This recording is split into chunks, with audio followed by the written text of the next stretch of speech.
Audio conversation with Susan McLeod recorded Tuesday, September 18th, 2012. I first heard about Susan through a short little interview that was done by Jeff Rentz. This was just an excerpt and it was posted on someone else's website. It might have been Brian Vike's website. I'm not sure. I tried to look up this story and search it out on the internet and listen to it one more time to prep for this interview, but I couldn't find it. It doesn't seem to be online.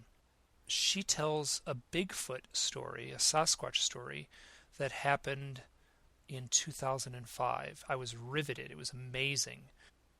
In this interview here, I asked her to retell it, and all these other details came out. And these details are really interesting. This story is fascinating, and this is the whole reason that I wanted to interview Susan. Now, Susan and I spoke on the telephone. It must have been over a year ago now. And I got to say, I was totally delighted by her. She's got a great, big-hearted, warm energy. She's got a super sweet Canadian accent. Hello, Susan. This is Mike Clelland. Hi, Mike. How are Good to you? hear you. Good. It's good to hear you, too. Sorry, I made the big mistake this morning, and I misread that's okay. the time zone difference. Oh, for heaven's sake. Yeah, I figured that something was up. Okay, I hope you weren't just waiting by your phone 2 hours ago, twiddling your thumbs. Oh. Like, where is he? Oh, no, I had lots of stuff to do in the meantime, lots of emails to answer and phone Good. calls. Good. So It worked out perfect. So, hey, just before we start, so you saw an owl this morning, or you heard one? Heard one, yeah. Well, it was, I couldn't sleep all night. I was up most of the night, and I guess it was around, it was still dark, and I heard the hoo-hoo-hoo-hoo, and I thought, oh, there's the owl out there. And I went back to sleep, and then it's funny, I wonder what happened to Mike. And as soon as I thought that, hoo-hoo-hoo, I thought, oh my God, he's still here.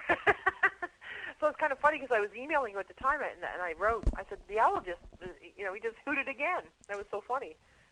Oh, that's wonderful. Okay, I'm just going to go up to my other phone. Great. I'm on a cordless right now. And You sound great. Let's see how the other one sounds. okay. Hopefully it's not any worse. Okay, hold on. How does that sound? Oh my gosh, that sounds great. You sound so much better. Oh, good. Okay. You sound like Okay. you're on a radio station, so yeah, you sound Good. great. Okay. Good. Here, let's just roll right into it. So you say you do a lot of healing work, and what does that mean? I do therapeutic touch, and I've been doing it for 17 years, and I work by donation only. When I first took the course, I kind of flew through it, and by the end of the 6 months, I was lecturing with my teacher, who decided I had some sort of gift for this. We call it now therapeutic touch with a twist.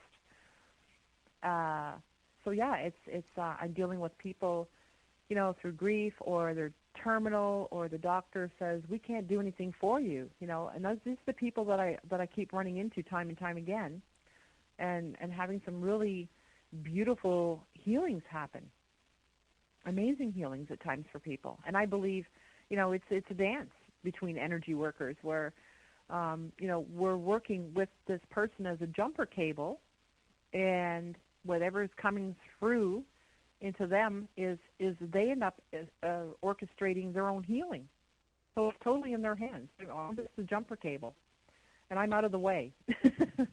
So, there's been a lot of unexplained things that have happened with some people I've worked with. Totally, baffled neurologists, oncologists, you name it. It's been really an amazing time for me.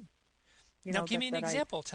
Share one story about one of your healing okay. episodes.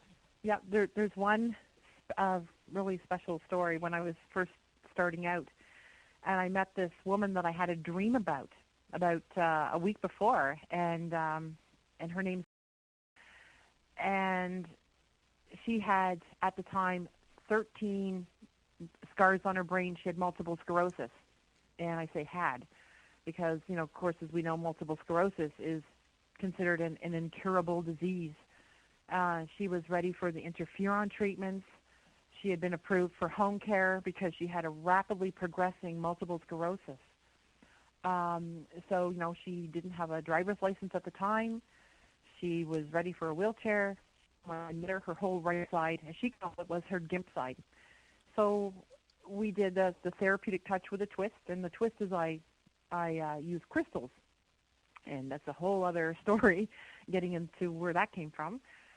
So I was using obsidian and just crystal points and energy, and I had a person assist me, a wonderful girl named the grounder I called, where she was, working at her feet, keeping her grounded, and I was working in the other realms that I work in, and went into, after about 30 minutes, she had a slight seizure. And after that, we carried on for another 20 minutes. And so, I told her she could open her eyes and, how was she feeling? And she's quite a character. And she came to and she said, "Oh my God, I feel like I'm coming out of anesthetic." And when she sat up, which to this day I always guide people up, because it does feel like you're coming out of an operation or something. And she looked at me like shock in her eyes, and she said, "Oh my God, what did you do?" And I said, "I didn't do anything." And so anyway, she got up, and her whole right side had feeling. She could walk. She moved her arm. She was crying, and gave us hugs. And anyway, so in the living room her family was waiting for her, and she walked out, and they couldn't believe it either. So she was so amazed that she kind of vanished on us. Like an hour, she decided she's going to go for a walk in the woods. So there's walking in the woods without her little crutch she had, a little like a cane, and that was left at the door, I noted. and I'm just looking at her, and I'm kind of like, oh my goodness, this is huge. So she went for an hour, then came back, and that was in, I believe, 1997, 96, no, 97, 98, sorry. And then she wrote me, finally she wrote a letter about it in the year 2000, and to this day, I think she had 3 or 4 neurologists who looked at her, who were completely baffled and started asking her, "What did you do?" Because she doesn't have one brain scar. There's nothing. And so, she couldn't explain it. But when she tried to tell them that she had therapeutic touch, this woman used crystals, they put their hands up and said, "Okay, we can't hear about this, because how do we write this up?" Right? So anyways, to this day, and talk about pay it forward, she ended up assisting me when I was called in 2004 up by a chief to do healing on a village that was in crisis. And of all the people I called, everyone was busy. And I thought to myself, I'm going to ask Pam, because, she's healthy, she's vibrant, she's just so gifted in many ways. So I called her, and with a hesitation, boom, she booked off work, and next thing I know, we're on a train. We're headed, on a 20-hour train trip to do healing. And what happened there was incredible. We had to stop over at the Severn Inn, which ended up our experience there, because Pam thought it was so phenomenal. She contacted a person who writes Ghosts of Ontario or something, and we ended up being written in a chapter in this book of what happened to us there on our way to do spirit healing. So, talk about an amazing woman, and what a trooper she was. She worked hard with me. We were up at 7:30 in the morning, and we worked till 2 in the morning. Like, the people just kept coming and coming and coming out of the bush. We had a healing teepee, and it just went, on and on and on. So that's the one. That's a great, yeah, that's one of many things that have happened. No. So you said, I'm going to ask a few questions about what you just Sure. said. So first, you said there was a village in crisis, and what does that mean? What I got from the health people that phoned me was the village was in a crisis where people were seeing dark entities. People were seeing a lot of the man with the hat. Now, I had never heard of that stuff. Oh, I've heard of the man with the hat thing. Yes, that shows yeah, up. And there's an interesting story about that I'll share before we're done here. Oh, great, because I met so many children. It was mostly the children and the youth that were seeing this man with the hat. And, of course, the youth suicides were skyrocketing. So we were called up there to bring calm to the village and to heal the village. And then another time I was called up there to facilitate a youth conference, which we got into, the same thing. It was just youth in crisis. It's just awful on some of the reserves. Well, really anywhere you go, youth are in crisis, and suicide rates are skyrocketing. And that's where I've become, from the First Nations people, called me, many times they called me a medicine woman, and I was a spirit healer. And where I ever got, the knowledge to do this, I still to this day, I just point upwards, because many people say, who taught you to do this? Who's your teacher? Because everybody has a teacher. And I just point up, and say my teacher's up there. Now, when you're pointing up and saying that, are you insinuating it's God, or are you insinuating it's some sort of visitor experience? I just leave it to what they want to interpret. But for me, I feel it's definitely godlike universal source energy, and yes, I've had many visitations from interdimensional beings that I believe are of a very high vibration that have assisted me along at times. This is fascinating. Okay, now one thing you said here, and I think I know how you're going to answer this. You said right at the beginning of your story, you said you've been running into people where where you can help them. And can you describe what you mean by just running into people? Okay, for instance, I met this wonderful woman, Cheryl, and I still know her after 10 years. And I walked into a health food store, very quickly making a quick stop, and I was going in to get some honey. And I went in there, and this woman was walking with the shoulders were moving with her head, and I thought, oh, she's just not well, this woman. And then when I'm around people who are really ill, I have this thing where my nose will run, and it's like water pours out my nose.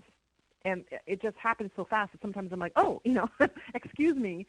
So anyways, when I met Cheryl, that happened with me, and I knew we connected, because that's my little, or I get goosebumps too. But with the nose running, I knew there was something really wrong here, or something I could help with, possibly. So I just asked her how she was feeling. And she said, honestly, I'm in pain. My neck is hurting. And so I said, if you got 2 minutes, I said, let's step into the corner. I said, if you're open to this, I said, I do this energy healing work. And I said, I could possibly help you. So it really took maybe 2 or 3 minutes. I just put my hands up and just combed the area and just, did some really light work. And all of a sudden she said she heard a click. Something clicked in her ears, and the pain left her neck. And that's how we met. And it's been all these years. And she said, I'll never forget, she said, I'll never forget meeting you. Just, I was in such pain that day. And when you left, I had no pain. So that's it's just really random. Like going to a powwow, I met another woman. I saw my grandmother walk behind her in spirit. And I knew to pay attention to this woman, which ended up, I ended up treating her, and she had solidification of the lungs. And where I do make some colloidal silver water. I believe in silver water. And she was deemed a miracle by her doctor. So that was another experience. Wow, this is great to hear, because your website is all about your healing skills. And what's the title of your website? You can share it here. It's healingquest.ca. Good, and I'll make sure there's a link to that on the show notes when I post this. Oh, thanks. Yeah, and actually, before this is up, I may ask you a few questions about my own, some of my own issues, and just if you can give me just whatever insight you can get. I'm always searching. Okay. Now, the entire reason that I found you, and I cannot remember, we had a phone conversation. It might be close to a year ago now, where we talked. I remember we talked for a long time, and then I said, "Ooh, I want to interview you," and you agreed, and then I don't know why today is the day. That's how it works. Yeah, it worked out great. So, the story, I would love for you to share the story where you saw the Sasquatch in your yard, and I want to, if I may interrupt you a little bit just to get more details along as you're telling it. So. Mhm. Yeah, that was August the 15th, 2005, and it was one of the most incredible experiences I think of my life, where I ran into a group of these beings.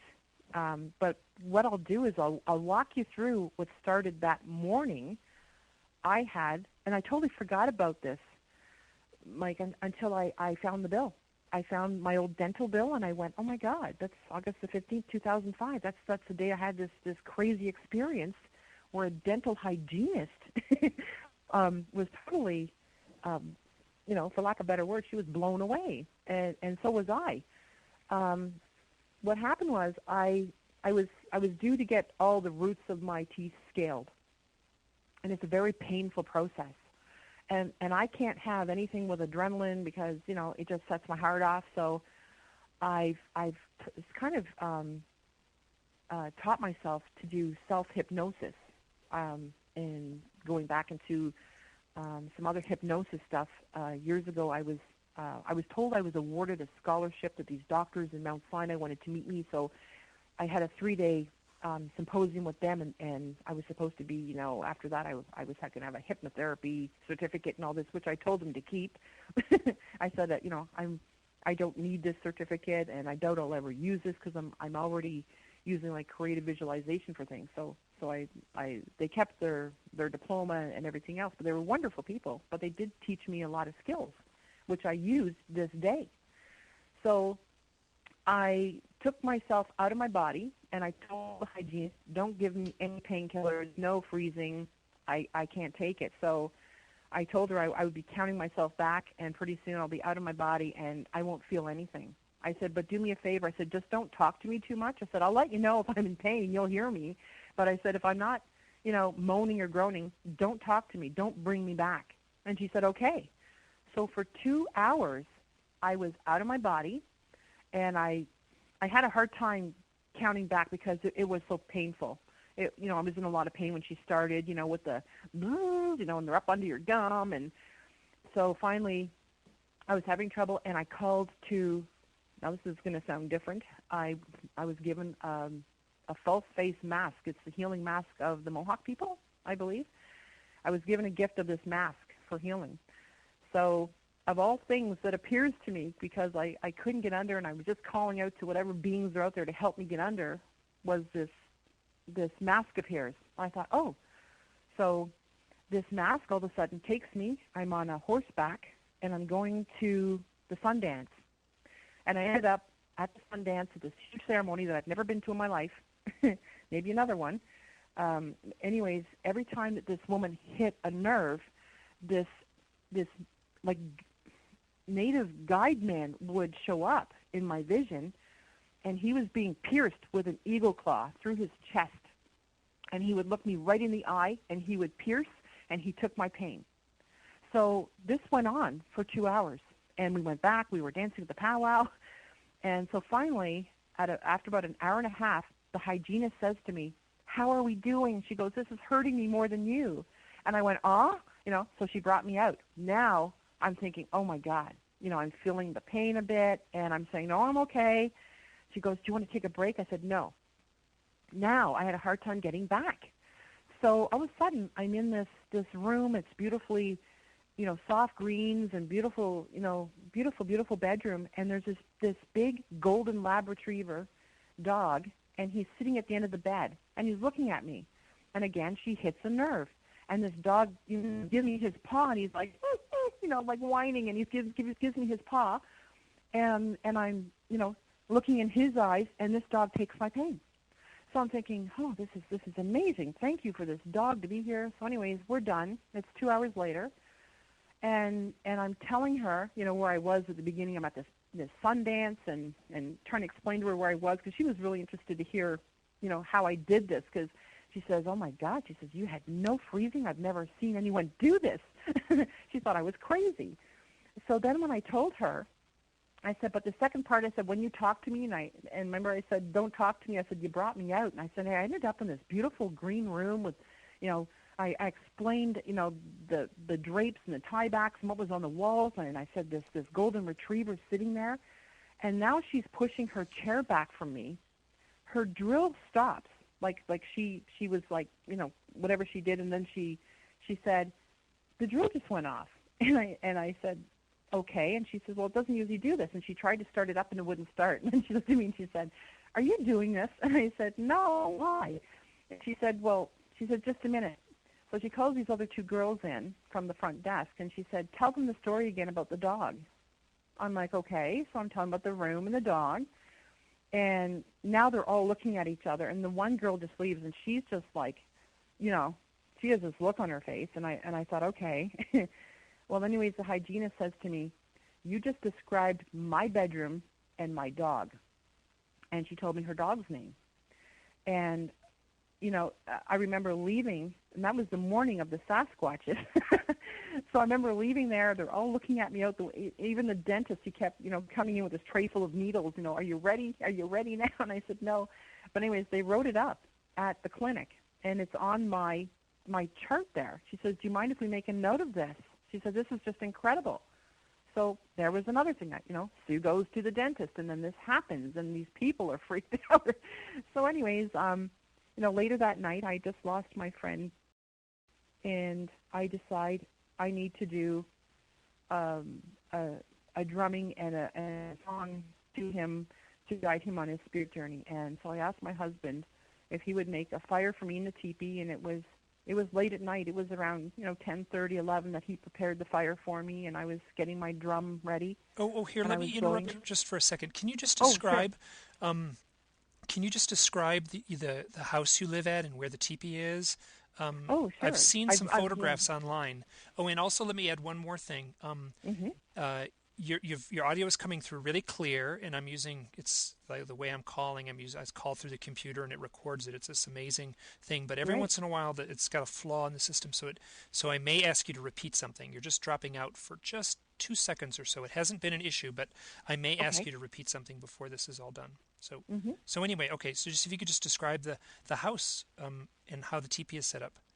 Okay. Yeah. Well, the house we built it ourselves, and it's in a very secluded area of a river that backs onto hundreds of acres of land, a forest, and it's a very, very quiet area at night. The teepee was away from the house, I would say, maybe about 150, close, maybe 200 feet from the house. I'm trying to think back there. And we had the teepee right by the river set up. And my friend had painted the teepee for us. Now, he painted a bear on the back of the teepee and my shield. I was given a gift of a shield and a vision, and he painted my shield on the teepee as well. And so, yeah, I'm going to guess and say 150 feet from the teepee to my house. The house is built, up closer to the road, and the teepee is back. So it was a very nice, beautiful setting, beautiful house. We did end up moving from there because things got just a little too much. My family was in crisis, and we decided to move from there, unfortunately. And I'll tell you more about that later. We thought we moved. So anyways, we got the fire ready that night, and ended up going down into the teepee. I took my drum, and I took my sage and my other things with me that I used to pray with, and I was just setting up, and I did some drumming, and that's when I heard what I thought was a bear walking through. And so I was very quiet and listening, and it actually brushed the back of the teepee. It was so close, I thought was a bear. And so anyways, I could certainly say, yes, that's a bear. I can smell him, He smelled like a very damp, musty kind of odor was coming through. And I was like, whoa, that's definitely a bear. And so anyways, I was just quiet, and I kept putting more sticks on the fire and just making noise, because usually if you make noises, the bears will scare off pretty quickly. So I decide I'm going to go up to the house, that the bear has probably passed, and I did hear lots of, branches snapping, the usual stuff you hear when they're passing through, because it's a forested, very rugged area of the river. And so when I got out with everything and I'm walking up towards the house, I come out of the teepee and I think I'm heading toward the west. Anyways, I look over to my right, which is on the river, and I notice these two red lights or reflections. And now there is a road way over, and I thought to myself at the moment that those were the taillights going up the hill. And then I realized that can't be a car. And now I'm realizing too that these lights reflecting back on me, there's more lights. There's like another set of red ones, and then lower there's a yellowy light and a greenish light, and I'm thinking to myself, the heck is this? And as I'm looking, I'm realizing, I kind of froze because this all happened within seconds of noticing, the first red lights, which were eyes.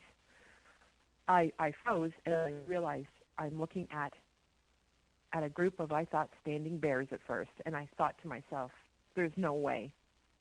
I'm looking, I know what I'm seeing, and I'm saying to myself, there's no way I'm seeing this. There's just no way. So I'm frozen, and now realizing what I'm looking at is I believe, was a family of Sasquatches, no doubt. I became frozen in fear. Natural human reaction. Something you don't understand, and now it's just like that wash of fear comes down. It starts at your head, it washes down your feet, hits your feet, and comes back up again. And I'm just feeling like cold. I'm feeling wet. I'm feeling definite fear. And I know from the work that I do in healing and everything else that I've been involved in some situations where you don't want to go to fear. You just don't want to go there because it's just not a good place to be. So I'm really trying to, at this point, I'm protecting myself. I'm thinking of, survival of are these things going to visit me? Are they here? I'm just going to vanish. All these things are racing through my mind quickly because I'm in this fear base. So I decide I'm just going to not turn my back, and I'm going to somehow, out of my peripheral vision, I'm going to get back into my teepee because it's safe in there. I for some reason, I can only think to get back in there by the fire, get back to the fire. So I did, and I got back in. Now my heart's pounding. I'm just scrambling, looking around for something to use in case these things come at me, and not thinking at the moment that, that this is probably not going to happen, but, it's just like this survival instinct that kicks in to protect yourself. So I've got some sticks. I'm sticking them in the fire, and I'm, getting them hot in case I got to poke one of them in the eye, if it comes in after me. And all these thoughts are racing through my mind, and I'm thinking I've gone crazy, I'm losing it.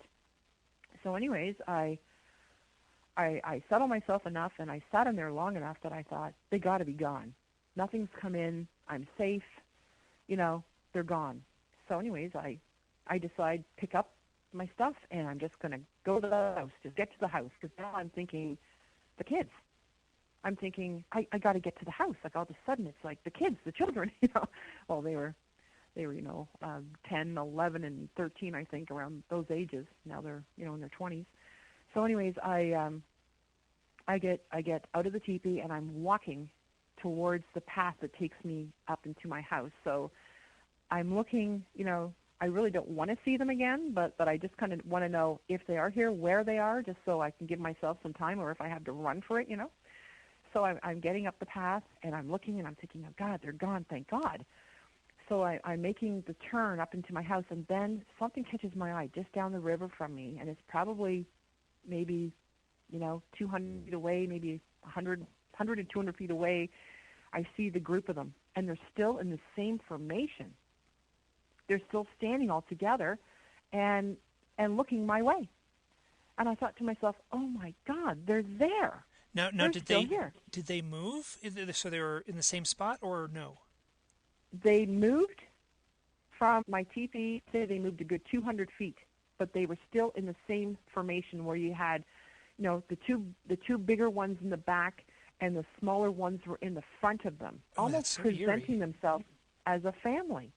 That's what I got. I thought there was, there was five of them and there was five of us. I had three kids, and it was, me and my husband, and I thought, wow, this is, later in reflection, I realized that was a family of them.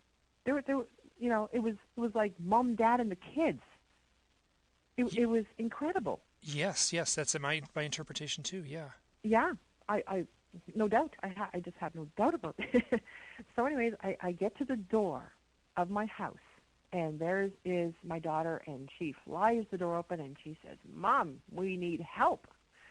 And my little guy comes up, and he's crying, and who's never really, reacts to too much, and he's a pretty cool guy.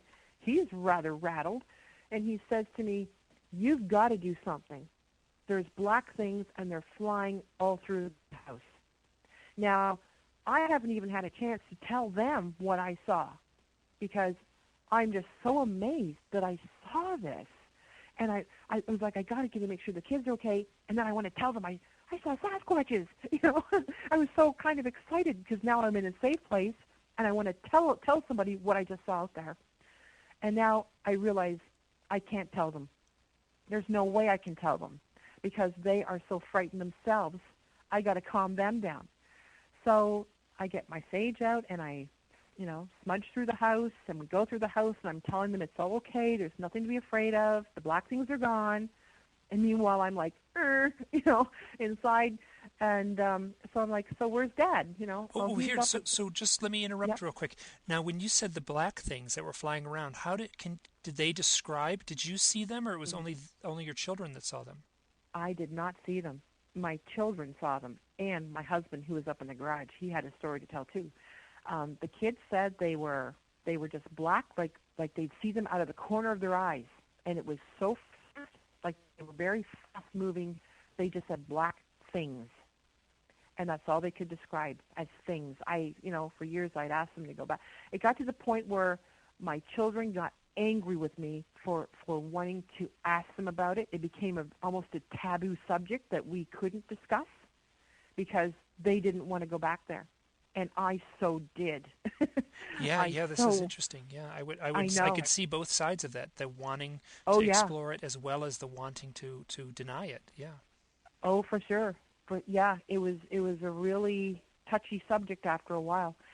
It has cleared up today because my son he ended up having an encounter. My son was followed by something that pushed him one night, and my daughter and her girlfriend leaving our house after we moved, they both saw one. So it was kind of neat. Like after years later, they said, you know what, Ma, we just saw it too, and we're sorry. Like we'll never say anything to you about this again. And now they wanted to discuss it, and they wanted to talk about it. And then, we talked, and then it was shut down again. It was like, that's enough because my friends, are coming over, so let's just not talk about it, okay, Mom? Okay, Because we don't want everyone to think we're crazy. back to August 15th, and so Hmm. you've used a sage to smudge the house. Yeah, and that's when I said, "Where's Dad?" And he's up in the garage. So now I'm just dying to tell my husband to tell him what I saw. So I am rather upset that the whatever it was in the house frightening the kids, and I didn't put the two of them together yet. I thought this was two separate incidences, like a coincidence, which I'll tell you it was not. Mm-mm. They were definitely linked. So I get up to the garage, and I had to go up, some stairs because we built down into the side of a hill. It's a beautiful place. Get up there, and there he is in the garage. Now it's after midnight, and my husband's pretty woodsy, and I get up to the garage, and it's locked, which I kind of thought was strange. And he had something over the door. I remember, like he had tacked something up over the door. So anyways, I'm knocking on the door, and I'm saying, hey, let me in. And so the door opens, and he said, well, I'm going to tell you something. He said, I've been sitting here for the last half an hour, and I've had black things flying around here in the garage, and I've had shadow people at the windows. And now I just went, oh my God.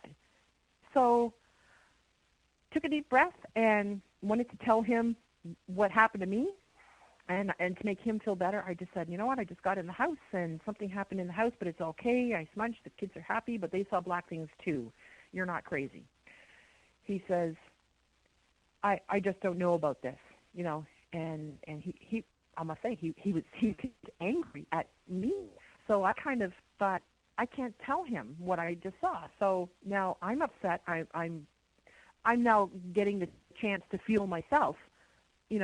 I'm starting to really revel in what happened, and it's sinking in deeper and deeper and deeper into levels that I'm going, oh my God. So I walk out onto our road, which is maybe 40 feet from our garage is the road. And I walk out there, and it's a wonderful clearing, and I can see, the sky, and I just decide I need to pray to God. I need to pray for help, because I need help here. So I go out there by myself, and I'm standing in the middle of the road, and I'm looking up into the heavens, and I'm saying, dear God, just praying to help me have some clarity on this, and just asking what is going on here. I don't understand this. What's happening? And that's when I noticed. Now this gets really crazy. There was these three I thought were satellites or stars, and they just caught my eye. At first they were blinking, and then I realized they're moving slowly, because you're praying, you're looking up in the stars, and I'm just looking right at it. And the one, like a pyramid formation, like a triangle, say, the one that was like tailing at the end all of a sudden goes like whoosh, and it just made this move that I went, that's not a satellite. Satellites don't do that. That's impossible. And as I'm thinking this, the lights are like kind of the words for it. They're kind of like swirling into. I couldn't say if they were yellow or if they were amber or if they were orange. It was like these three colors that kind of melded into one color of like a beautiful orangey amber color. And then I'm trying to follow them because it seemed like maybe they were separating. The lights were separating. So now I'm yelling out to to please come out here, come out to the road and look up and see what these lights are doing. I got come out. So he comes running out, because I'm probably screaming at this point. And so he comes out, and I'm pointing. I'm saying, look. And they were just moving so slowly apart. And I said, do you see them? Do you see them? And he said, yes, I see them. And that's when all of a sudden I didn't see the other stars that you could see in the middle of them. And it was like whatever it was I felt like it was almost like cloaking, or something was coming down out of the heavens, and these lights became part of, I know this will sound insane, it became part of like a ship. It was like I was looking underneath the hull of a great ship, and all I could think of at the time was, this looks like the Titanic. It was huge. It had such an unusual shape because it floated over the trees like a blimp. There was no sound. There was not a sound. So how close to the trees would it have been? Well, I'm going to guess here and say 200 or 300 feet.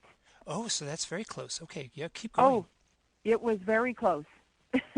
It was so close. We saw little lights that weren't round. They were almost oval, that lined the side of it. The back, it's like it's really hard to describe this. If you cut an ocean liner in half, you would have this kind of a V shape, right, in the back. Mm-hmm. Like if you cut the ship in half, that's what it looked like. But it was just a luminescent bluey, and the blackness was the black that took up where you would have seen the stars, because it's so incredible to describe this. It was like definitely something that formed into a semi-solid matter, some sort of for lack of better words, I'm going to say a craft. And that's when I thought to myself, this is all related. These beings I saw with the glowing eyes, the Sasquatches, the light, these black things that were flying around, these shadow people that were walking, and how coincidence that now we have this happening too. So and also add that now years later you've actually made the correlation that the visit to the dentist also. Yes, yeah, and that I didn't even think of at the time. It was just like, I went to the dentist, had this experience. The hygienist was freaked out. We moved along. It was just like another experience of many that I've had, but it was really cool. But it was when I found the bill that I correlated that, oh my God, here we have it. This happened this morning, and now this. That event on August 15th for you. That is, I actually use that story. Like, I'll retell that sometimes. When dealing with the like talking about the UFO phenomena, because the UFO, I don't think the UFO phenomena is as simple as pop culture makes it out to be. Oh, it's another realm. Like when you get into the UFO world and all the supposed experts, and just like the Bigfoot and Sasquatch. That's why I avoid these groups. You just don't know who these people are, what their agendas are, what their truth is. There's so many people, dissing this and that, and again, all I can say is follow your heart. Listen to ourselves. We're the ones who've experienced these things. These people who are out there heading up these UFO and Sasquatch groups, they've never encountered this.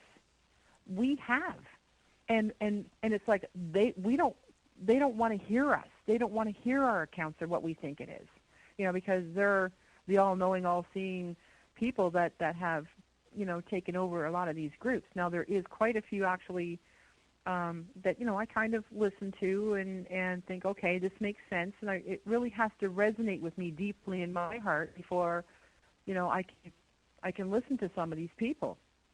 And I won't say who or what, but I just, because when these things happen to you, you're traumatized, you're vulnerable, you're looking for help. You're looking for an answer. You're looking for people who've been there, done it, and they can give you some advice. So we become very vulnerable people. And what you're describing, now if we turn the clock back a few hundred years, in any village, whether that be a native village here in America or that be like a little Irish village, somewhere in, off in Ireland or in, some Celtic places, I'm sure everyone has the same person, and that person would be the shaman in the village. And that's who you would go to. Now, today, I think we're adrift. We don't, collectively as a society, we don't have a shaman to go to. Yeah. And that would be the spiritual leader, because it just seems to me that they are wringing the spirit out of our youth. They're wringing the spirit out of anything. We've become almost a spiritless society where people are hungry for spirit. Their appetite for spirit is insatiable for some people. They're looking for something, and again, it's something to be very, somewhat cautious of. Follow your heart. Follow your heart, because there's people out there who will take advantage, and that's why I do what I do for 17 years, is donation only. I'm not saying I'll give you some advice, you can come see me, and it's this.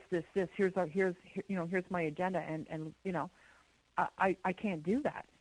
And that's the way I've worked for 17, 18 years now. It's insane. I left a very corporate lifestyle, and that was it. 17 years ago, I had a dream that changed my life. Well, what was the dream? And then I realized, while we're out there looking for answers, the answers are within us. And I believe everybody on this earth today has everything they want to know deep within them. It just needs to be awakened.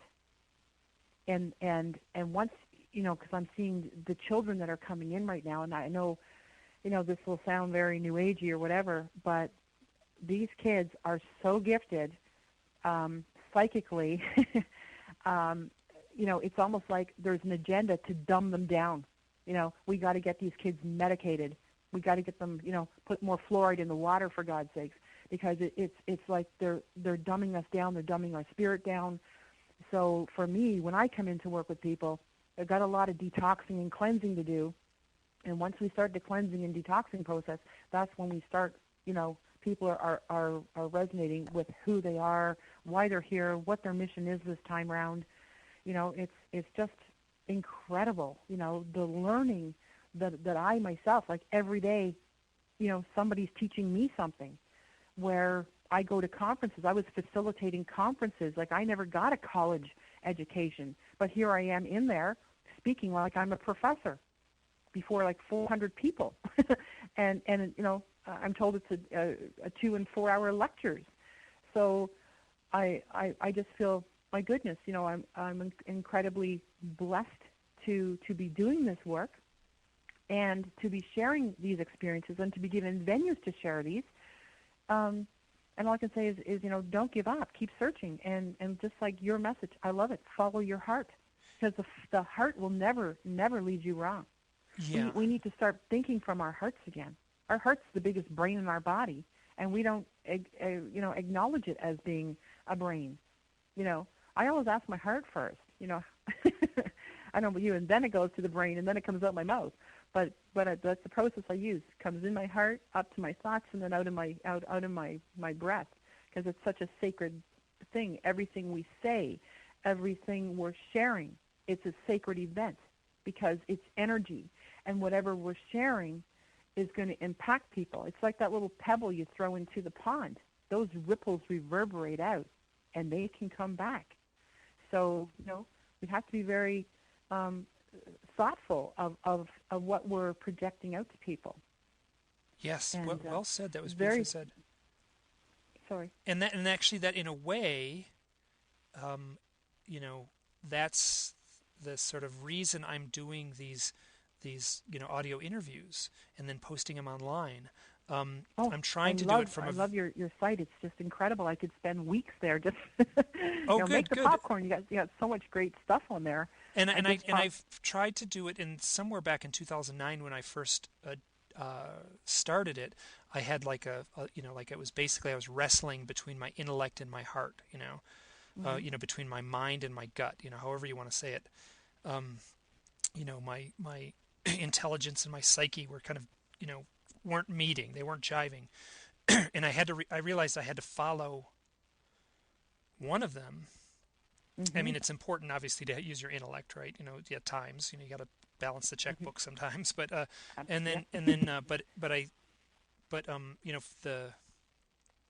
tried to make these audio interviews, even though they're, whatever they are, I've tried to make sure they're very heart-centered. If that may sound corny, but that's been kind of a mission statement of mine. It's beautiful, and that's where we need to be. We need to come back to our heart centers.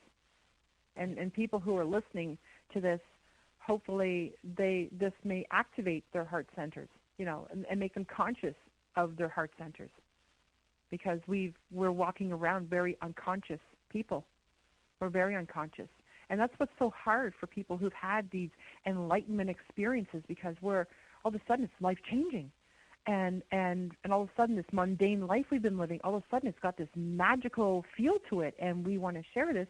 And, of course, when you go out there, you're dealing with people who haven't risen vibrationally to that enlightenment, and you're trying to explain this and share this with people who just aren't on your level anymore, and it becomes you feel so alone, and you just want to share these things, and you're coming from a very enlightened place to begin with, because you've had this, experience, whether it be a UFO or you saw orbs or little people or a Sasquatch sighting, or you've had, whatever encounter, you've had that's so magical that we need to remain grounded as well. But just know that, that a lot of people out there will be very fearful of your experience, and very harsh and hurtful and unkind. And that's where we become wise.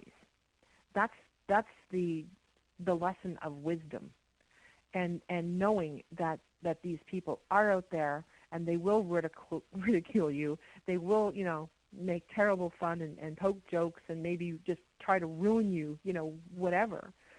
But down the line, because you, I believe, are coming from a different place now, you're more enlightened, your heart is more open, you're on a path that there's no return, so you have to basically, learn to deal with it. And in learning to deal with it, you just can't help but feel it in your heart, and people do change. I have seen people who've had experiences and they've closed up, they've gone down, they've become hermits, they've really internalized it, and that's where, I've been called to a lot of people who have had things like this, and these things happen for a reason.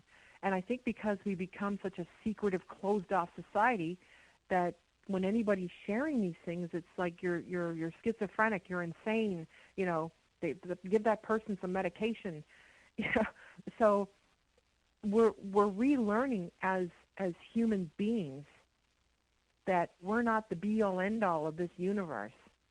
We are here on a mission of, I believe, enlightenment and raising ourselves up to a place where we used to be, long ago. And we're here today in this time, in this most challenging time.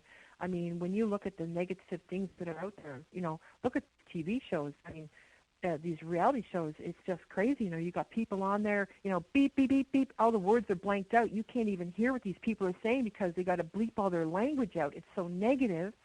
The kids' games, the music, a lot of it's really negative. I don't know about you, but, we remember I came from a time in the 60s and 70s, and there was very few songs that didn't have the word love in it. There's a couple of songs today I can resonate with, but a lot of the music today is very dark, very angry. It's a tough world growing up as a youth to fit into. It's like, like the Black Eyed Peas song. I love that. Like, where is the love? Where is the love? Because it's a very challenging place for to be a youth. Yeah. Yeah, very, very challenging. So I think this is where we have people like ourselves have come in here to help.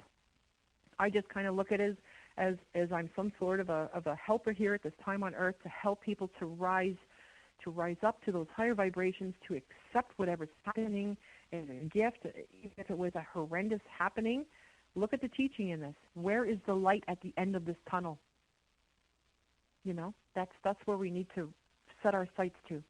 As you listen to the people who survived the prison camps during the wars, and it was horrendous things. And then at the end, it's so heart touching to say, if I hadn't gone through this, I wouldn't be where I was today. And that's where I have to say for myself and what our family's been through. I got to say that about the challenge of what these experiences have brought us. Because it's been tough. It's been heartbreaking. It's been a ride, but we've survived it, and now it's like, it's kind of like I don't care anymore. I don't care what people think anymore. We're beyond caring about what those negative, lower vibrational people are going to think of us. We are out to enlighten, not frighten. And a lot of people say, oh, this is some fear-based stuff here, and unfortunately, a lot of some stuff that's knowledge that we need to know about is very fearful-placed stuff. But once we deal with it and feel it, the fear is gone, and it's a fact. This is what we're living in right now. So it's like when I look at stuff I walk into in some situations, I look at the heart of the matter. We need to, as you say, come from our hearts. We need to follow our hearts. I know that's just so incredible. Oh yeah, that's good. And, I just love that. Yeah, it took me a while to realize, to put all of it together. It's like, wait a minute, I had the dream the day after I had the experience. Like the day I purposely went on a journey. There's no coincidence. Yeah. There's no coincidences. We know that. It's all meant to be, and sometimes we're just linked. Like it's like follow the dots. Follow the dots. Follow the dots. And sometimes when you start to sit down and you do start following the dots, it's like, oh my God, and then you pull in from here and this pulls in from there, and all of a sudden it's like this picture forming so incredible. It's never ending, and it just seems to flow with that universal source of something. I don't know if we've tapped into it, it's tapped into us. It's just been within us, and it's awakened. I don't have any answers, and nobody does. And if anybody does have the answers, I'd be highly suspect. Yes, that is, if nothing else, that's the best advice. Yeah. So Wilhelm Reich discovered this energy of the organic and inorganic materials layered, gave off this chi, this orgon is chi, it's energy. And I have an orgone accumulator box that I made, and at night, it glows. You can see the beautiful, for lack of a better word, orbs, like bluish orbs coming out of the little window in the box. The blankets that I make are just portable boxes. Basically, it's like a blanket. You can wrap yourself up in the blanket, and these were found to heal on a biological level our bodies, our cells. Just fascinating. I'm not a total expert in it. There's a man named DeMio, and he is, I know he was either married to or was a very good friend of Eva Reich, who was Wilhelm Reich's daughter. Mm-hmm. In 1957, the FDA arrested Wilhelm Reich, and in New York, they burned all his books. You were forbidden from 1957 for 30 years. There was a 30-year ban on making an orgone accumulator. So when I heard that, I thought, there's got to be something good here, because if the FDA banned it, it's got to be. Yeah, there's that. Hello. What better recommendation could you have? There's exactly. something to this. Yeah, and I could safely say probably in the last number of years I've been making these thousands of blankets. We've done literally thousands, and I try and sell them almost at cost just to get these out to people, because there was people making these on the internet, and they were $700-800 a blanket, and mine are just enough to cover my sewing lady, my trip to Fabricland, or wherever I get the material in from. This still wool has gone up in price, so it's been a real. I'm trying to keep these really reasonable to get out to people, because they do so much good. And they're very simple to make. You can even Google how to make one for yourself. I highly suggest people look into it. It's the winter's coming up, and put the EMF emitting electric blanket away. You want one of these. You just hang them in the sun. They self-charge themselves, and at night, you'll wake up and you'll think, I got to get this thing off, because you're sweating. And I sleep in the winter at night with my window wide open, and I'm still sweating with the blanket on me. Wow. Because it's layered of wool, steel wool, steel wool, and then I sew them in a beautiful 100% either wool, an acrylic, or 100% cotton covers, depending what people want. So yeah, they're just an amazing thing that I just happened upon. I never would have heard about this if it was not for a Kachina Head that appeared to me in my driveway. And that was 3 months after the Sasquatch. I saw this huge, I guess it was 10 foot by 15 foot, this huge head that appeared after I had to wait one night in the woods. We were building property, and this head appeared. I was alone. It started as a little blue orb, and it blew into this beautiful head that I didn't know what to make of it until my friend, who does a lot of powwow vending, she had some rings she brought in from the Zuni people, and I saw this Zuni ring about a month later, and I completely had a meltdown at her house, and I said, what is this? What is this ring? And she said, that's the sun god. That's Tewa. And I said, and what is this? Like, what is it? And she said, well, it's a Kachina. Like I knew what a Kachina was, right? So I'm thinking, okay, so now every time I was researching the Kachinas and connecting the dots, it kept on saying that, because it led to pyramids, and the pyramids that were all through North America. We have pyramids in lakes in Wisconsin. All through here we had pyramids. Now Alaska, they found pyramids. and they said the pyramids were a form of a boron accumulator. They were energy sources. That's interesting because, I mean, I've heard a lot of theories about what the pyramids, across the planet, what their function was. And it's very interesting because, I that's a believe better... they're energy devices. Yeah. You know. That's, now, this is a question I ask every person that I talk with on this format. I ask, because I've had a lot of owl experiences, seeing owls at very curious times. What is up with the owls? How am I supposed to interpret them? Well, my husband actually carved a totem pole with just an owl on it, and we have him in our driveway facing the west. I can't explain it. The owl, when I'm outside, if I'm calling a cat or even if I'm just talking outside, especially through the spring and early summer, it's like they gather around me, and I believe it's the frequency of my voice, and it's like I talk to owls. In my mind, I'm thinking something, hoo, and boom, they're right back, and we'll talk back and forth. So, it just became such a natural occurrence to have these owls. But then they were appearing at some really unusual times where maybe I was really upset. And like for one instance, we were building our house, and I was walking up the stairs, and the window was wide open.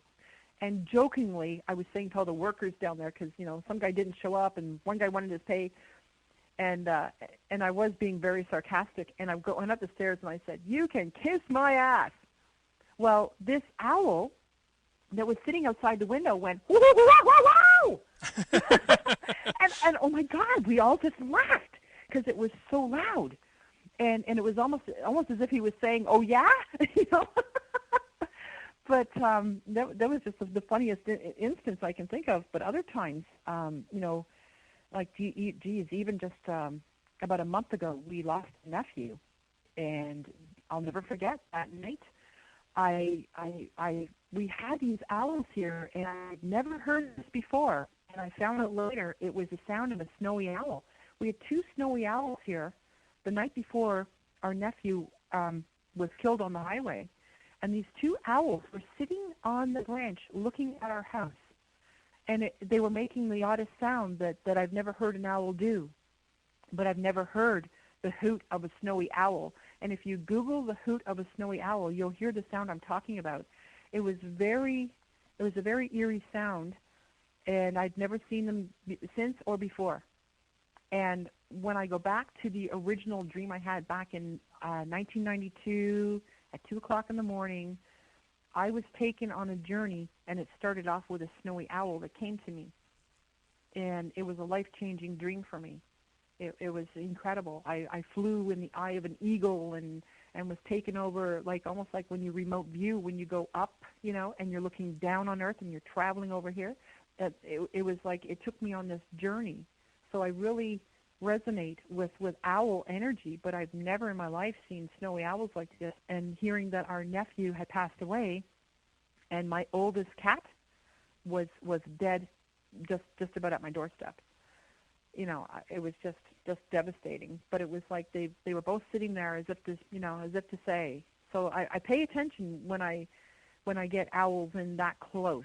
That they're definitely talking and making some sort of gesture to me. Now, there was another time, too, I have to tell you, I had a friend who lost her husband and another friend who lost his wife. And it was Thanksgiving, and I knew the 2 of them were very lonely, and for some reason they both took up photography. So I invited them over. I made an extra big dinner. I said, "Come on over, and let's just get together, and we'll go for a walk in the woods with the cameras." So when we got way deep in the woods, the woman turns to me and she said, "Why don't we pray? Let's pray to an owl." And I said, "Really?" And she said, "Yeah." She said, let's call in an owl. And she says, "That way I'll know if her husband's here or not." And the guy who had lost his wife, he said, "The day my wife died, an owl came and sat on a tree and fell asleep looking at our house." So they both had this owl thing going. So I said, "Okay." so we all sat down, and we all joined hands, and for a moment we just said a prayer, and there was some tears shed, and it was very emotional for all of us. And then I thought, okay, well, where's the owl? Nothing happened. So anyways, the man got up and he says, I'm going to walk over this way with his camera. He says, I'm going to walk over this way. And all of a sudden, he turned to me in his face, and he couldn't get the words out, and he said, owl. I said, what? Howl. I said, howl? He said, owl. And then he pointed, and there was an owl sitting up in the tree, like it just appeared. And we all went, oh, my God. And now, my friend, she was just like gasping and, oh, my God. So the cameras were out clicking. We could walk right up to that tree. The owl looked at us. I've got about 5 or 6 pictures. I think I posted. Yeah, I remember this. One on my Facebook of the owl of that day that came when he was called, basically. We called to him to say, let us know if our loved ones hear us. And boom, there it was. Now, I've done it since. I've gone in the woods, and nothing came. But that one day, there was the 3 of us. We prayed, and boom, there he was. It was amazing. It was just an incredible time.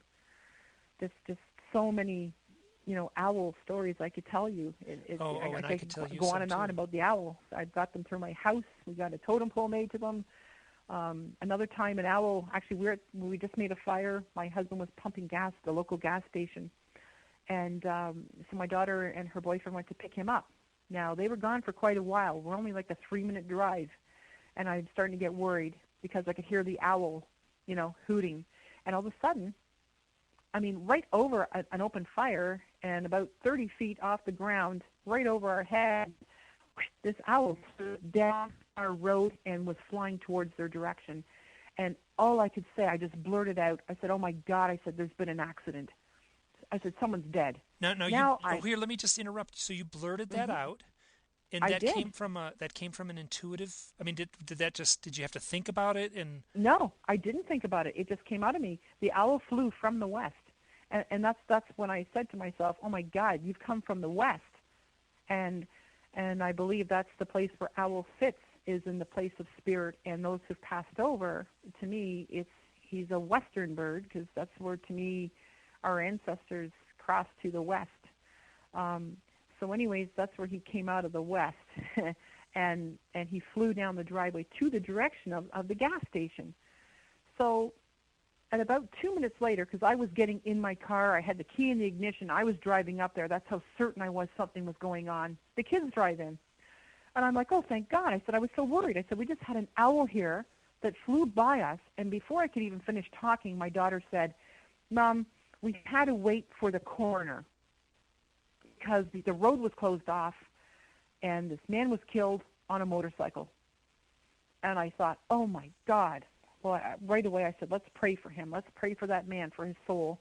And we did. And so anyways, because my son worked at the gas station, we got a call from the dead man's brother, who wanted to know if my son had any more information that day leading to his brother's death.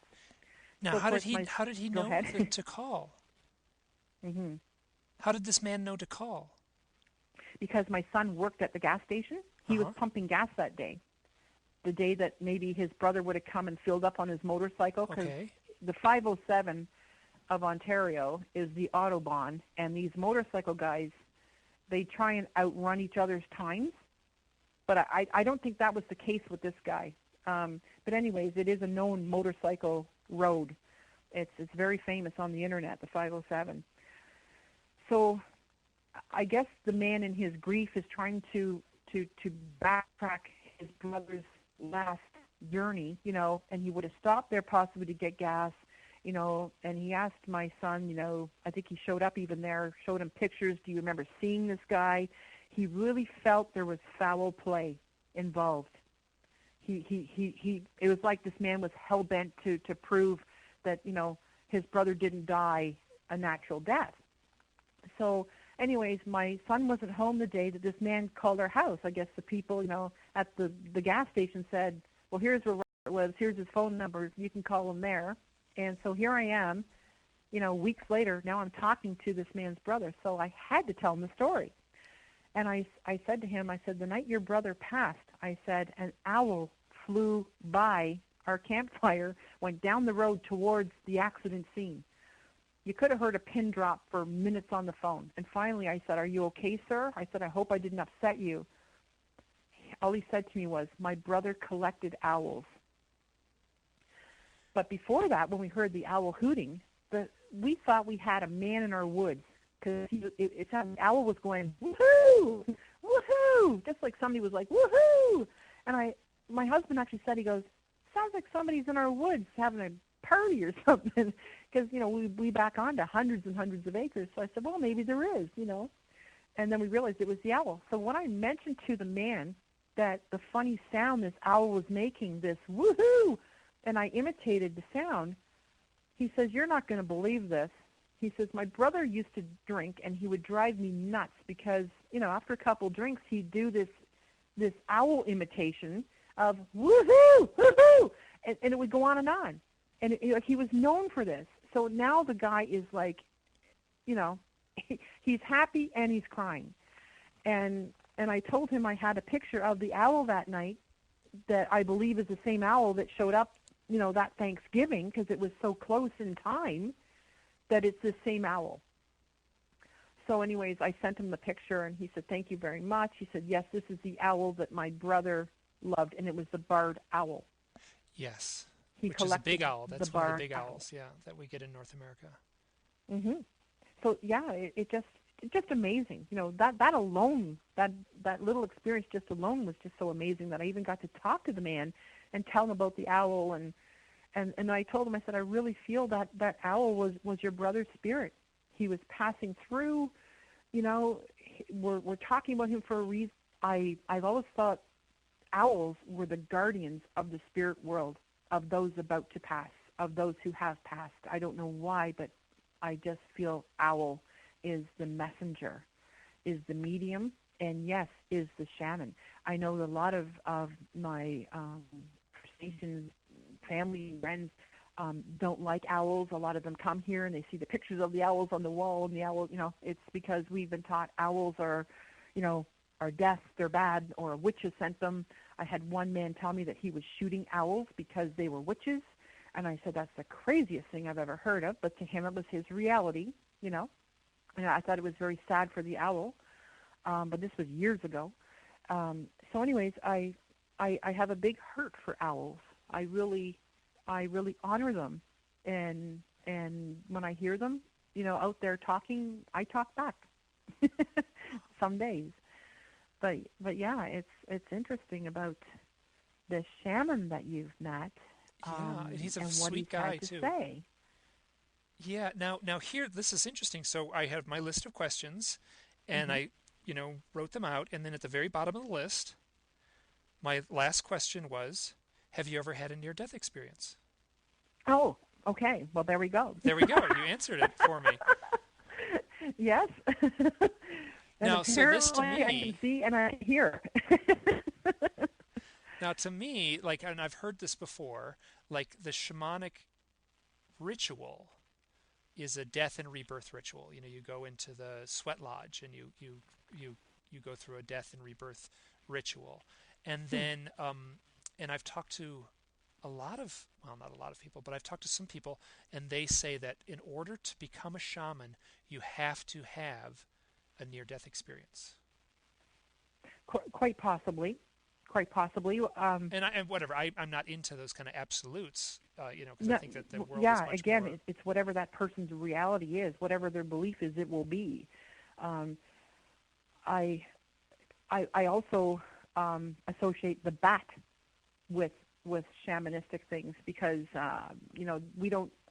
It's funny, I don't have a lot of bats around, but when I have had a bat around, I had a very mystical experience with a bat, and I actually talked to the bat, and I'd say, hi, who are you? I held a UFO conference in Cajun here, 5 years ago. You just broke up just a little bit. Just repeat that again. Oh, sorry. I held a UFO conference in Cajun about 5 years ago, So anyways, the first day of the conference was really good. We got to meet each other and hear, people who were contacted and had some really wild experiences. And that night back at my house, we had a big dinner, and people were still sharing stuff. So anyways, now it's time to go to bed because we got to be up early for the next morning of the conference. It was a 2-day conference. So that night at exactly 3 a.m., I wake up in my bedroom, hovering above my head is a bat. And I'm frozen, and I'm hitting my husband saying, there's a bat, there's a bat. And I got the pillow on my head, and of course my husband just crawls under the covers and goes back to sleep. Well, I got a house full of guests, cats, and I got this bat. So now I know I have to deal with this because my husband is terrified of bats. So I get out, and I'm looking for something that I can grab the bat with. And I'm thinking of a pillowcase, if I can just whack it, get it to the floor, I'll grab in the pillowcase and I'll throw him out the door. So I get the pillowcase off my pillow, and by the time I get to this corner of my room, he flies on me and goes out the door and down the stairs into my living room, where there's a man from Montreal sleeping on my couch. Another guy came in from Six Nations, a guy named was in this other guest room, and he had the door shut. So anyways, he gets up, he hears the commotion, and the poor guy on the couch, he's jumping around, and I'm saying, there's a bat flying through the house, and we have to get it because, my cats. And so anyways, what happens is we find the bat in the corner, and yes, the cat had the bat, and the bat's dead. The bat he's totally dead. And I was so disappointed because I didn't want him to be dead. So the man goes on the couch, comes with me, and I get bags on my hands to use as gloves, and I got the bat, and I, put the bat into the bag, and now we're taking him outside to let the bat go. In the meanwhile, It's Doug dead. goes You're back. going to just set it outside. What's that? The bat was dead, so you were just going to set it outside. Yes, we're just going to set him outside. Yeah. So when we got to the back porch with the back door light on, I look in the bag. There's no bat. And now I'm shocked, and I'm going, my God, how does the bat get out of here? There's not a hole in the bag. We looked at the bag. There's no way, there's no way this bat has gotten out. We went through the house again. We retraced our steps. Now it's like 4 a.m. We can't find this bat anywhere. So now I'm thinking to myself, this is insane. Somewhere in my house there's a dead bat, but this is impossible because we both put him into the bag, and there's no bat. Anyways, we never did find the bat. The next morning at 9 o'clock, we get in. We're ready to start up, and this man from Tennessee comes up to me, and he says, I need a moment with you. I said, what's up? He said, I had a terrible experience last night. And he says, I hope you don't mind, but I called out for you. I said, what happened? He said, there was a ghost in his room that was choking the life out of him. And he said, I knew the only person who could help me would be you. And he says, I called your name, and he says, it went. And I said, what time did this happen at? He says, believe it or not, he said, it was right at 3 a.m. I said, oh, my God. I said, you're Batman. I said, at 3 a.m. at my house, I woke up, there was a bat over me. And so, it was one of those things, we did talk about it during the conference a bit, but it was just one of those things that, how does this happen? Don't even try and figure it out. Just accept it and know this happened. Obviously, there's a big message here. Yeah. And to me, the message is, when you're calling out for help and your life is on the line because, you're having the life choked out of you and you're calling out for help, help is there. Boom, it happened. And he believes he was saved. Now, we find out later that the Bob Cajun Inn is haunted. And next time we do an event, we'll be sure to have a good smudge, and have a chat with the unseen residences and hopefully calm them down and let them know we're there for a good thing, But whatever reason that happened, it happened for a reason. But I'll just never forget the 3 a.m. with the bat hovering over me. And we've never had a bat in our house since, ever. Wow, that's fascinating. Ever. Now, what year was this event? It was 2007, I believe. Okay. Yeah, now, because I listened to the Coast to Coast show with George Norrie, I used to be a real avid listener, not so much now. I'm just, tired at night and busy, but sometimes there's some really good, interesting shows on. It's always, interesting to listen to George. So I was listening one night, and there was a man on there talking about infradimensional beings, and he said the infradimensionals were Sasquatches, and he went on and on and on, like this guy knew all about the Sasquatches. So I contact this man, because I'm still feeling that I'm in like some post-traumatic stress disorder from seeing the Sasquatches, and I'm still reaching and searching and needing answers. And I called this man up, and he came from California. We hosted this UFO conference, and then he did what he called a remote viewing / hypnotic regression on me, and he wanted to take me back to the time of the Sasquatches.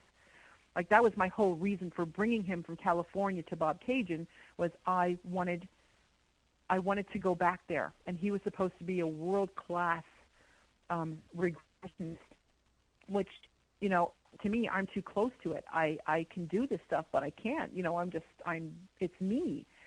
So we spent 2 hours after the conference. We met at a cottage in Bob Cajun. He was excellent. All he did was counted me back, and he says, okay, he says, you're back in your teepee. And from then on, I don't think he said 2 words.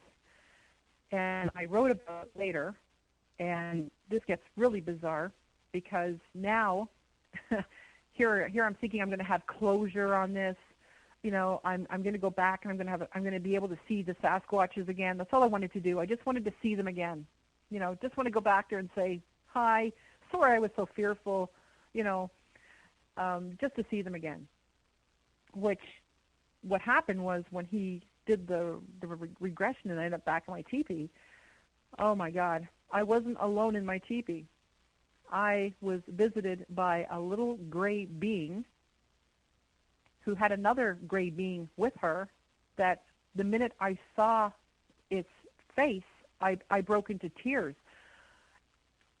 He told me that I was probably sobbing for 20 minutes. I must say, the man was very patient, and he was professional. And I'm crying, and I'm crying because I knew this being that this little gray, beautiful entity brought to me, and she was a very nice. It's like humans. There's good and bad. With any entities, with any life forms, there's good and bad. You just broke up just a little bit. Just repeat that one more time. Oh, I just saying that with any gray entities, aliens, whatever you want to call them, beings, there's good and bad. I believe I was connected with a very good source beings. They were very loving, very kind. He asked what her name was. And when he asked what her name was, she turned to me and looked to me and almost mockingly said, I guess he needs a name. So anyway, she announced her name was Zarna. And, I can't even make this stuff up. This is so bizarre. So Zarna has a message. And she said that November, she was very concerned because there was something coming that was going to hit Earth. And she gave coordinates. Now, at the time, which really amazed me, if you asked me what a coordinate was of a certain place, there's no way. There's no way I could have even made a coordinate. I found it interesting, too. Her coordinates numerically was 9/11. It was, 36 degrees, whatever, and 56 in another direction or something. And I thought, so okay, the coordinates like have actually... So this is like, pay attention. So the coordinates of New York City? What's that? So the coordinates of New York City? It was very close. So it was in the ocean. So next thing I know, this man gets very excited, and after we're done our session, he flies into the house, and he wants someone to look up these coordinates, and he says, I got to put out a worldwide alert. And which was fine. Like, I can see where he's coming from, but for me, there was no closure here. Like, it was just like, now my Sasquatch trauma was now carrying on, because now we had something coming November 15th and possibly beyond of that year. so now, oh my Lord, Mike, we had coming that, let's put it this way, November 14th, I'm watching TV, and the news comes on, and it said there was this space shuttle mission that had been on hold since April or May of that year that all of a sudden went up that night. And I was very curious about it because I thought, well, that's coincidental. Like, there's this thing supposed to be coming in the sky tomorrow, and they were supposed to do this, like, everyone's getting together, and we're psychically going to divert this thing away from Earth. And meanwhile, Zarna, the little beautiful gray entity, had said to me, they will try to blow this. And she said, you tell them to adjust by 4 degrees, 24 degrees, which was a very important thing that was supposed to be said. So this is all over the internet now, and I'm just going, oh my God. So anyways, this rocket heads up, and the guy who was the captain, they made note to say he was a missile ballistics expert, and the commentator said apparently this guy could hit the eye out of an ant in the Grand Canyon. And I'm thinking to myself, so this is going up to repair a toilet on the space station? They've got this missile guy? So now I'm going, well, this is interesting. So anyways, when I do my psychic exercise at this certain time in the morning when this thing's supposed to be hitting us, I had a call to the man because she appeared to me that night, and she said, one will not be diverted within 4 days. And she was gone. Anyways, the day comes and goes, and I do see this asteroid or meteorite, this huge thing, and it's blown into smithereens. Now you see it, meaning... Go ahead. How did you see it? I saw it psychically. Okay. In a vision. Okay. When I was out of my body, I seen it implode, and I thought to myself, they did blow it. She was right. And she said within 4 days that there's this chunk that will not be diverted. One will not be diverted.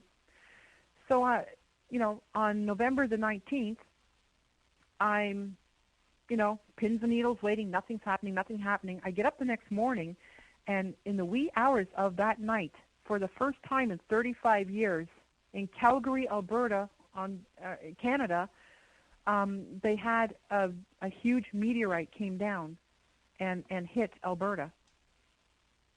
So it was like, this is insane. This is beyond coincidence. This is just beyond,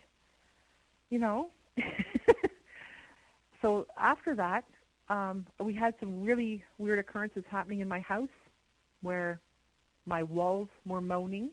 And I thought to myself, somebody has left some sort of a joke, like a recorder thing that goes off every so often in my room. I had my son in, my husband. He got the ladder out. He went to search, the walls. He couldn't find anything. And that's when I got a hold of a paranormal research team, because I couldn't make head nor tail of this. It was so close.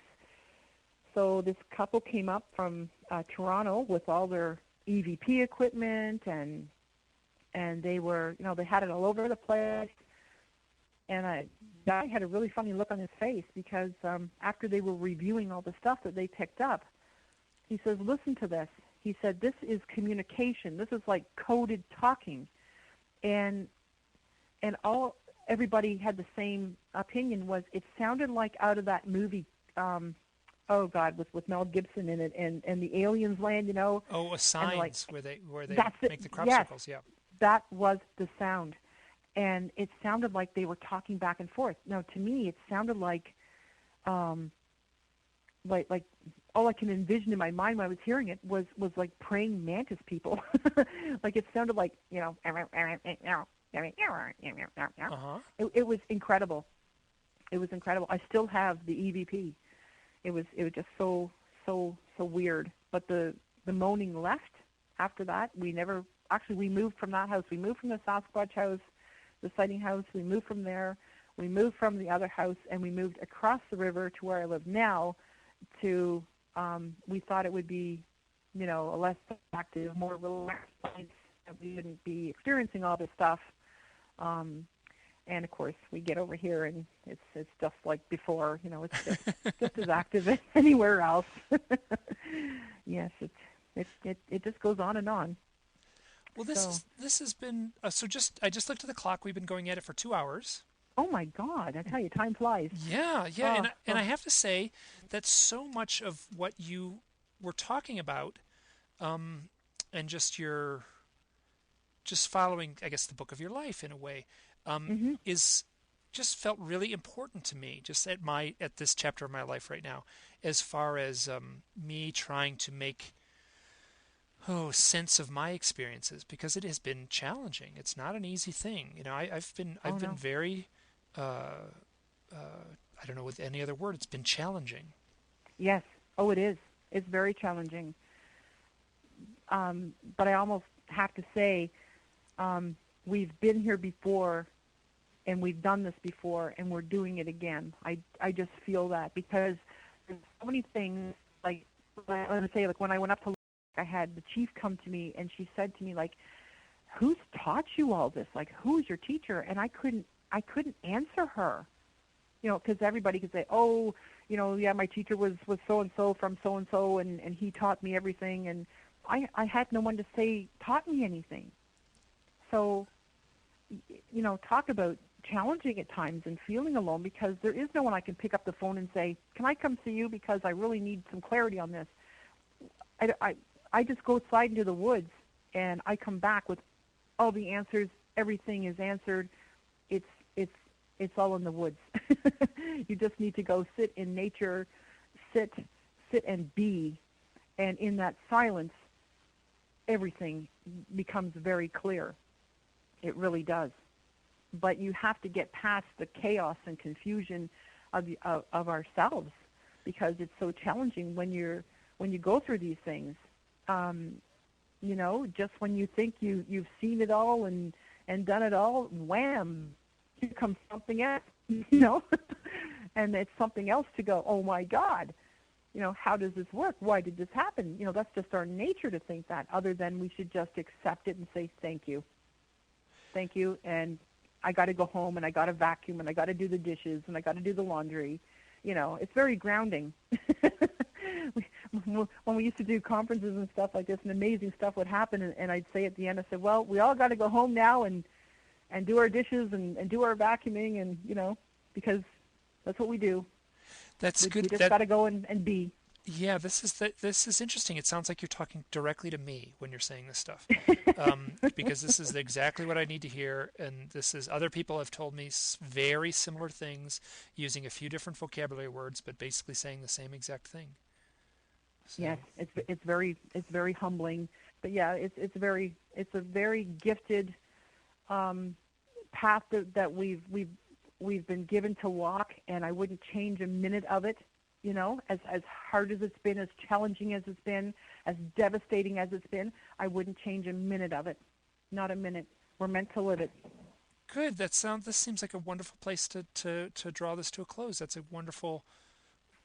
Yes. Just that's a way for me to proceed forward, even this afternoon. That sounds like good Yes. advice. And now I need to go get in the woods, because just talking about all this again, it does bring a lot of stuff up, and I can feel I'm shaking inside.